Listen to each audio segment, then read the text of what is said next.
এদিকে পুরো শক্তি নিয়ে উপকূলীয় এলাকায় তাণ্ডব চালিয়েছে ঘূর্ণিঝড় রেমাল। দিনের আলো ফোটার সঙ্গে সঙ্গে বেরিয়ে আসছে তাণ্ডবের ক্ষয়ক্ষতির চিহ্ন। প্রবল ঘূর্ণিঝড়ের প্রভাবে বৃষ্টির সঙ্গে ঝড়ে ঘরবাড়ি দোকানপাট তছনছ হয়েছে, ভেঙে পড়েছে গাছপালা। মংলা, সাতক্ষীরার শ্যামনগর, পটুয়াখালীর কলাপাড়া, কুয়াকাটা ও খেপুপাড়ায় রেমালের ভয়াবহ তাণ্ডবে ব্যাপক ক্ষয়ক্ষতি হয়েছে। শ্যামনগরের গাবুরা ইউনিয়নে রাতভর বৃষ্টির সঙ্গে ঝোড়ো হাওয়ায় ভেঙে গেছে ঘরবাড়ি, গাছপালা।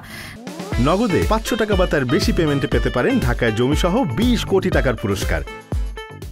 বিষখালী, সন্ধ্যা, পায়রা, আন্ধারমানিক, গলাচিপা ও তেতুলিয়া নদীর উপচে পড়া পানিতে বরগুনা ও পটুয়াখালীর নিম্নাঞ্চল প্লাবিত হয়েছে।